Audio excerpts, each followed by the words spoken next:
I mean, I loved Anthony Bourdain. He kind of like gave me the courage to, even though you're an outcast, or if you don't think that you're, I don't know, there's a lot of outcasts, would you say? Like the outcasts become chefs, essentially. Like we are a weird bunch of people. Like every chef I've ever met has been super just weird and has their own little like weird quirks and has some sort of issue with addiction or has had an issue with addiction, has had an issue with mental illness. I mean, I know that I've struggled with like drug addiction, alcohol addiction, and it's something, I mean, it's so sad that he decided to take his own life, but I just, that was ultimately his choice. And, we all are given a set of choices, and like, that's what he chose. And to me, it's honestly not surprising. Like he talked so much about his, mental illness, talked so much about his addictions, and yeah, it's messed up. He has a daughter. Like there's all these things that I could say, but like,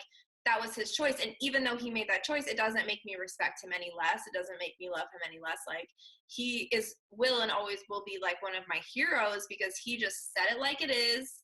He, was super unapologetic, and he just lived his life, and he helped so many people just in the way that he was. And so, it's so sad, Anthony. He had such a love for food. I mean, Right. Right. definitely. And he ultimately gave me the courage and confidence to be able to go to culinary school. Reading his books, I was like, okay, I could do this. Like if he could do this, being like a ex-meth addict, heroin addict, like I could do this. So, yeah. Got it. Really cool. Anything else that you want to share with our audience as far as having the courage to step up when, I mean, one of the things you did at 18 is that you headed off to San Francisco summer after you graduated from high school, which was probably harder on me, maybe. I don't know. I thought it was. Of course you did. But like the courage, what would you say to someone who's looking at getting out there and doing something that they're afraid of? What do you think that it took from inside of you to really pull through and make this dream of yours, because you are living the dream right now, that's for sure, a reality? I think you just have to face yourself, like you have to fully face yourself and everything that you are when it comes to all of your flaws, all the good things about you, all of your fears. Like you have to face yourself, and you have to look at yourself for exactly what you are right now. And then you have to think about like where you want to be and where you want to go, and like what you have to do to get there. And like, it's so easy. There's so many reasons of why to not do something, whether it comes from like who you've said you are in the past, or what you've said you wanted to do in the past, or what you think other people are going to think about you, or what other people say about you, or what negative self-talk you have to say to yourself. Like all of those things are contributing factors of why not to do something. But I think the ultimate factor of why to do something and why to just say F it and just do it is like, we only live once. Like, what are you waiting for? Just go do it. Like I moved to San Francisco, and I just basically closed my eyes and just went, because I was like, this is what I have to do. And I'm not going to think about this little bitch in my head who has to say all these things negatively about why this isn't going to work. I'm just going to I would call it the inner critic, but you yes, call it the bitch. I like to refer to her as a bitch, excuse my language, but she's a real bitch sometimes.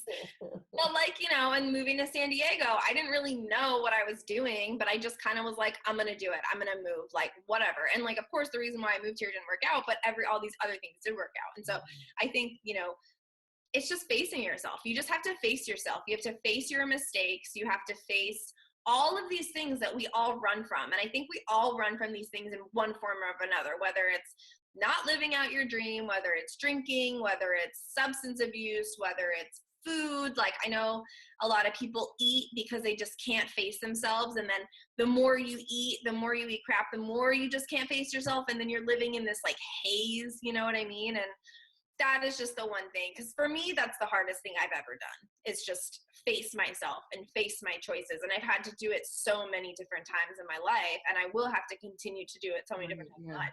Because I hear everywhere you go, there you are. Here I am. I know. So Now share with us what your shirt says. it says everything in moderation except avocado. Ah, Yes, you do have a very special love for avocado, don't you? I love avocados. They're just such healthy fats. They taste great with everything. They make everything taste good. They're so good. And, they're easy to find, at least here in San Diego. They are. Actually, they have been in Colorado too. I don't know. There seems to be a They're plethora. a hot commodity lately. They really, really are.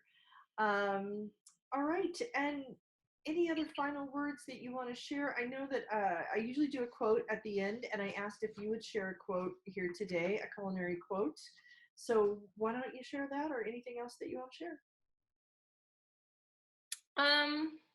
I was going to share an Anthony Bourdain quote, but I kind of just want to say that when it, like, just on that whole thing of facing yourself, like, I think that when people look at eating healthy, it's really like scary and overwhelming and daunting, and you don't know how to do it. And I think the first thing that you have to do in order to like live a healthier lifestyle and eat healthy is face yourself and be able to say, okay, why do I not want to do this? Like, what's stopping me?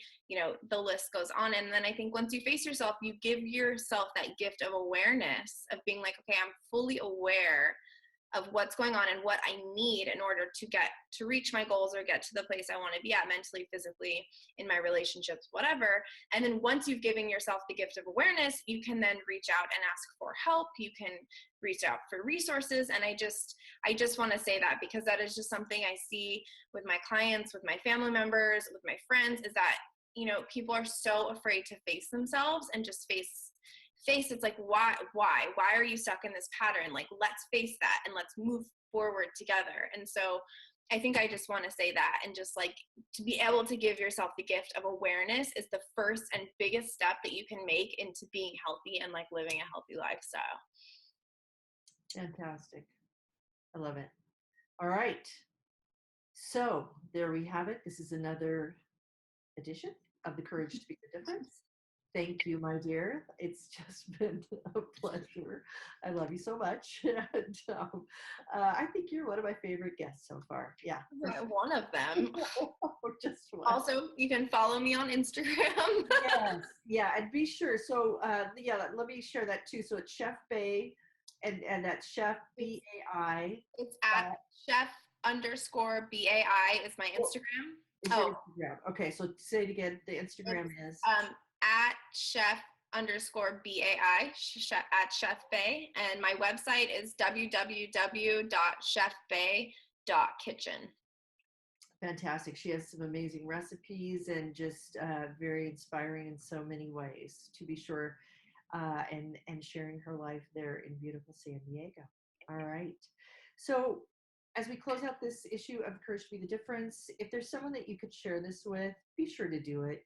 Someone who you might see struggling with food in a variety of ways, or finding that creative flow that Chef Bai talked about, please share this episode with them.